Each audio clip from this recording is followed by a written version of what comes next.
I started the game with first knight f3. Usually I do d4 and the queen's gambit, but I believe my opponent will be much more experienced and I prepared this line for this weekend. What I had seen in the database was that he tended to play knight to d7 here, and here clearly intended to play d4 because white seemingly doesn't fight for the center, but actually white reacts when black is threatening to take over the center. So this is completely in line with the opening principles, despite the fact that it might look a little bit less active. So knight to f6, a slight surprise, bishop to g2, and here still I expected bishop to f5 because I believe that I saw this in the database. He had hundreds of games, so I assumed he will play something that he knows, but he played c5. I expected this still to be preparation. I castled, he plays knight to c6, and here white has a bunch of different moves. There are some chessable courses suggesting d4 and also one that I own, and the Roman Eduard, former 2700 player, tries to convince his course participants to play d4, but somehow I never got warm with this idea because in worst case, for me, I end up in Itarash. And I didn't want this to have on the board. I played Itarash with black myself, and you rarely want to play against the openings you believe in. So here, white has also another choice, which is c4, and then go for some sort of closed Benoni without e3, which is usually the Schmidt Benoni, if I'm not mistaken, but with colors reversed, so tempo up. This is something very interesting, but also going for a King's Indian with colors reversed. And my opponent indeed played pawn e5. I play e4, now we are in a King's Indian. White is a tempo up, though, but this doesn't really matter because the structure can be closed, and in closed positions, this extra tempo is rarely visible and sometimes even detrimental because in some openings you just want, with black, you want to wait and see what white plays and then you react with a certain plan.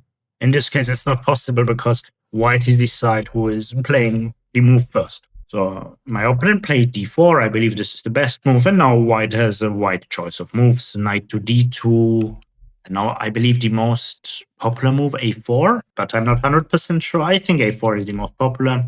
But I decided to go knight a3. I just wanted to have quick development, and to be honest, I also made bad experiences with a4 in Internet Blitz, so I thought maybe let's start fresh with something that I believe, that makes me believe in myself. Knight a3. My opponent played a bishop to d6.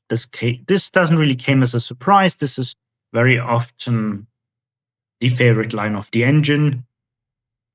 Black just stabilizes everything, and in case of knight c4 or knight b5, he just goes back. And the good thing here is this pawn is defended twice, so black doesn't need to add another defender when it is attacked after knight c4, for example. So bishop to d6, and here I started thinking for a long while, I believe. I thought 10 or 15 minutes here already, and I was down on the clock, obviously. And I decided that I want to get my knight to f5, because in my opinion, there's no sense in putting more pressure on e5 because it's protected already twice. And I really didn't want to play such a position because these positions are very tricky, in my opinion. And then bishop to e6. Let me just show you this. Maybe later on they just go bishop e6, and at some point taking is usually not the idea, but there are certain points when black will be threatening this. And the bishop on c7 looks stupid, but once black manages to get in maybe f5, things are not so clear in my opinion. But yeah, a very, very difficult position here. Like a lot of close positions. So knight h4. And now queen to e7, a very strange move. I expected him to castle. I didn't know why he was even thinking. I assumed he would castle immediately.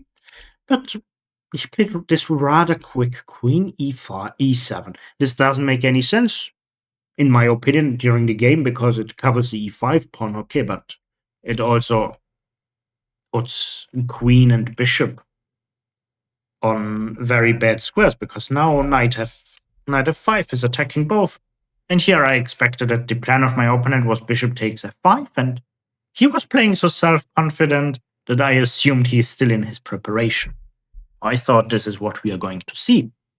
However, my opponent did something else. He played queen f8, and I thought, okay, this is really strange, and this should be bad, or this is preparation. But I couldn't imagine that this is preparation, because now I can play a random move, let's say h4, and he can never play g6, because bishop h6 doesn't only attack the queen, it forces the queen to go away, and the knight is protecting the square, so this bishop on d6 is lost, right? So, just lost. And to be honest, it took me a while to see this. I was always calculating these lines and thinking, that's strange because my knight will be trapped here. And later I saw, okay, the knight on d6 is hanging. It took me 1 or 2 minutes to figure this out. Yeah, I was too focused on the queen and king. And happens. Yeah. So here the question is, what should white play?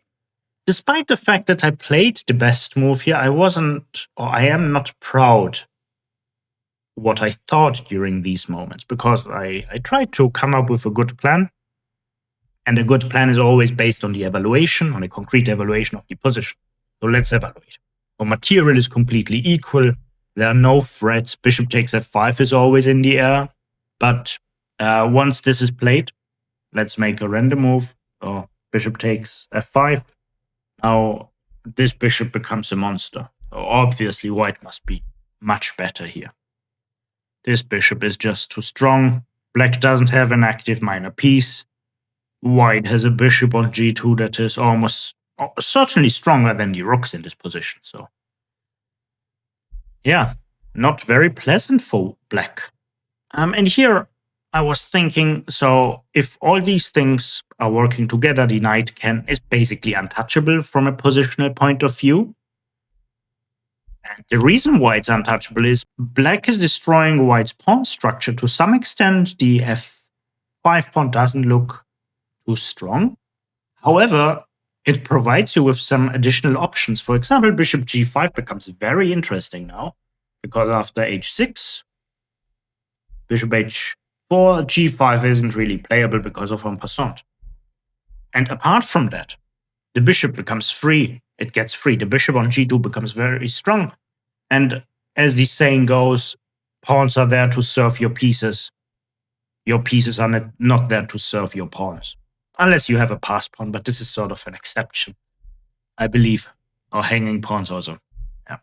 Okay, so he played queen f8 nevertheless. And so let's go back to evaluating. The bishop on the knight on f5 is basically untouchable. Let's take a look at the other pieces of white. They don't make such a strong impression, in my opinion. However, they're worth taking a look at.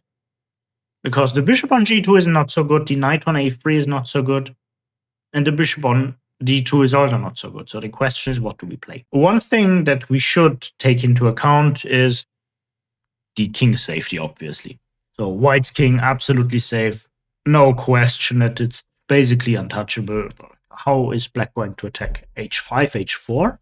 This way? Okay, but which pieces are going to join the attack? I don't see it. He will have an idea later on, but later on it will be also just a lost position, as we will see. I was thinking about c4 to prevent b5 at some point, and I had seen similar ideas with colors reversed, obviously. There was this game Wojtaszek against Dingley Ren. Structure same, pieces just differently placed. But I thought this cannot be the idea, and I was really stuck trying to figure out what's going on here, because one move we can rule out here is taking en passant. This doesn't make any sense. No sense at all. Why should white open up the center when his king is there? And this brings us to our next point. We just want to open up the position with white. So here I was thinking about c3, and I decided to play c3. But just to explain why I wasn't so proud of the things I was thinking, c4 is just a horrible move, which is giving away all the advantage. White already has a big advantage because black's position is just bad. There's no question. The queen on f8, the king, and the rooks are not connected. The bishop on c8 is not developed. Yeah. What should black do? So I play c3. He plays a6 rather quick.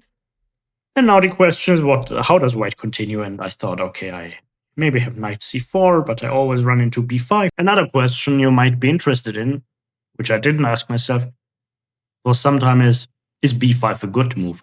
Because b5 is actually not so good for black. It just makes this bishop potentially much stronger, and we will see how this is going to play a big role later. So in this position, I just took on d4, which makes lots of sense in my opinion, and I was only expecting this move. I was expecting knight takes, and then thought, okay, maybe knight c4 to win this one tempo.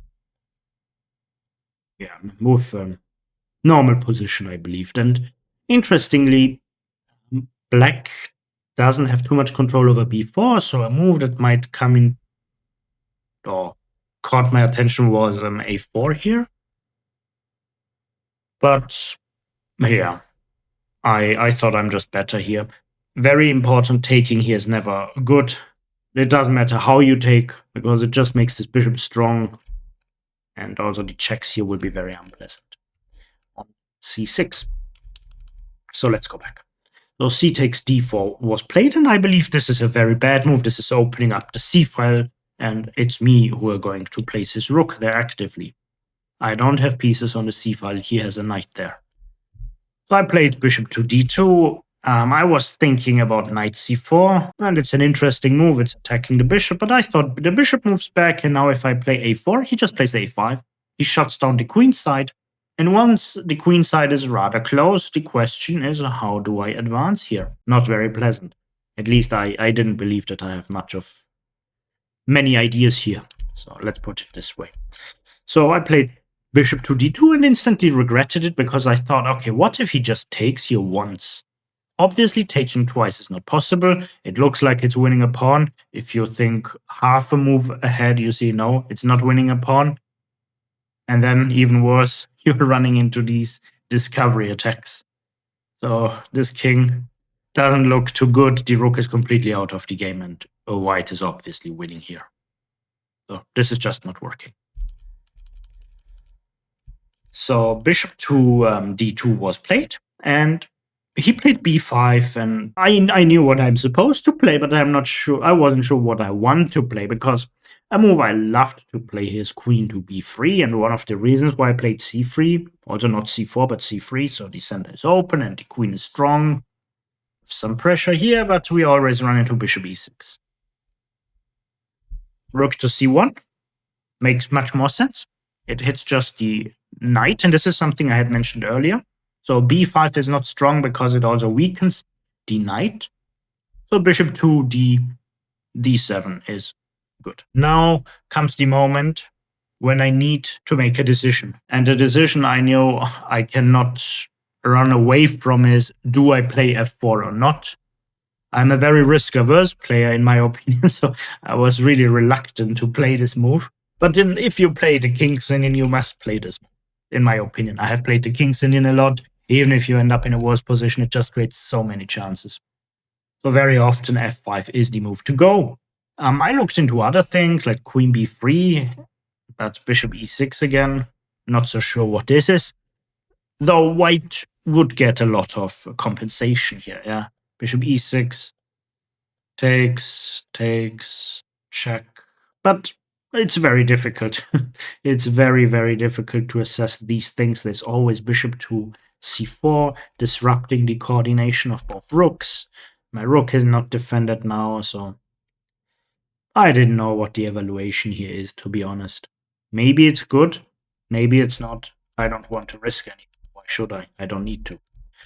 So here I played f4. f4 puts pressure on e5. This is one thing I was happy about. What I was not so happy about is this potential weakness on g4. Here is the moment where my opponent just didn't play the best move. And here, I believe if black continues with best moves, it's just difficult for white to exploit it. Though maybe, obviously, still very good for white. But in practical terms, you just want to win the game. So if it's not visible how white wants to win, rook c8 might be a strong move here. I was thinking, okay, he plays rook c8 and I have a really tough time, because keep in mind, my time was low. We have still 25 moves left. and I have something like 20 minutes on my clock until move 40. Then I gain the time. But until then, what do I do?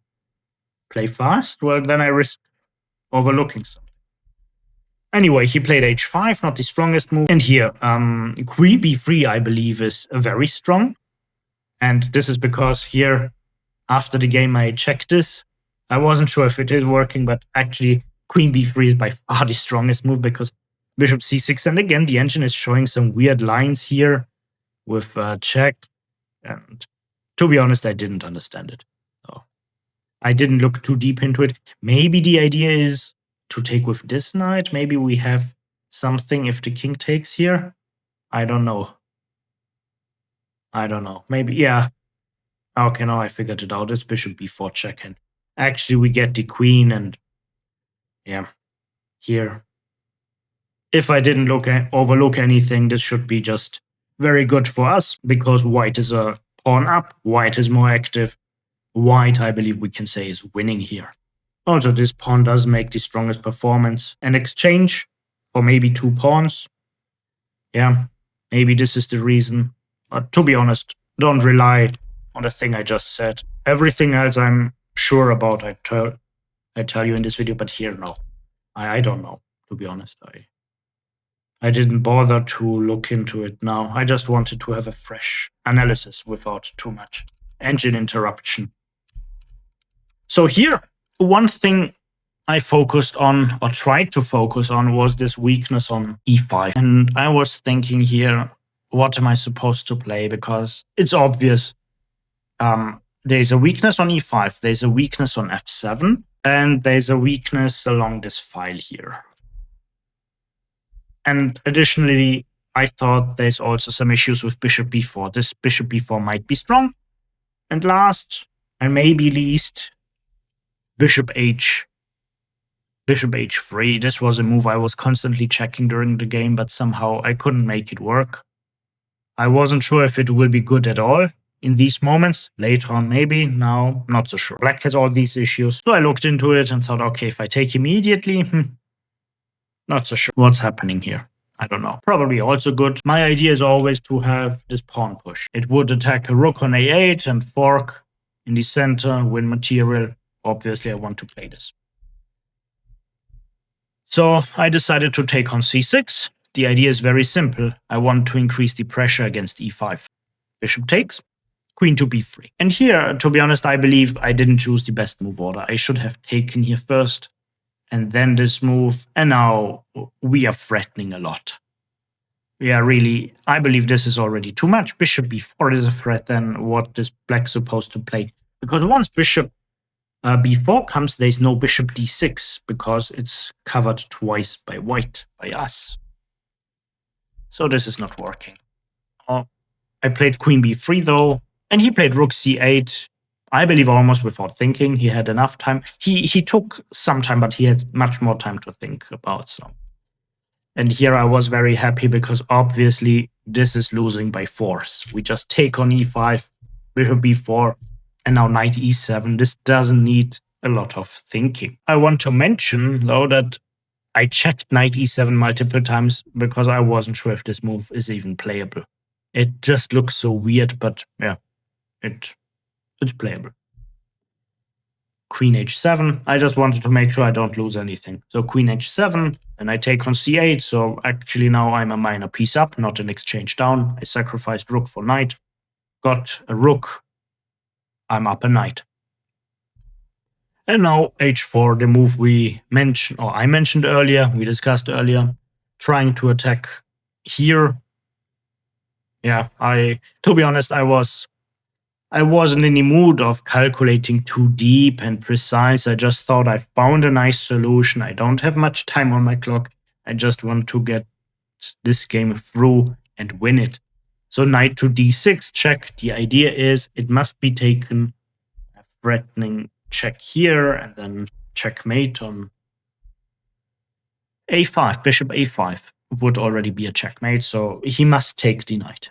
The knight gets taken, the bishop takes, and now you see the idea. If he takes the pawn now, I just take with my bishop and everything is safe. And still, believe it or not, white has potential of losing here if he takes wrongly, I believe. At least this looks very suspicious to me. I can imagine that there might be something that's very unpleasant. I don't know. Maybe f5? Doesn't look too pleasant if you ask me. I'm not sure if... no, probably not. Queen e6, what am I saying? Okay, but this looks very suspicious, so maybe rook h6, and don't forget this knight on a3 is not in the game, so if white comes under an attack, it's basically an equal amount of material that might be fighting, because surely the knight on a3 is not going to contribute much there if short-term issues arise, and this is one of the reasons why I made sure that I really calculate my stuff. My opponent went bishop to d7, and I first thought, what a strange move, I don't understand it. And then I started dreaming, oh, I would love to get my queen to d5, and then to c8, to a8, because then this bishop must move here, and we take the bishop with check, and it's actually a mate. So guys, for the attack, you must know your tactics, the tactical ideas. Something I'm trying to work on, and I'm not too strong, I believe, or must confess. So here, I just made this plan work by rook takes f6, pawn takes, and very important to mention that also this bishop is making sure that the king is in the center. It's not running away. So in case of bishop e6 check, we just check on c6. This was what I had planned. And here we just mate by taking. It's a nice mate. And if he moves here, we have a mate on e7. So here after queen d5, he resigned. And I was very happy to win this game. And I believe it was a nice game. Before the next round, before round 2, which took place on Saturday, the arbiter who had to, I believe he had to enter the games, even when greeting me, congratulated me on my good performance. He said he looked at the game and it was great. He liked it. Yeah. But as we will see, the next rounds were not going that well. And actually, I might lose some elo, despite the fact of gaining a lot of points here, because my opponent was over 100 points, or 107 to be exact. 107 points stronger than me. Let me know what you think about this game. If you like this video, hit the like button,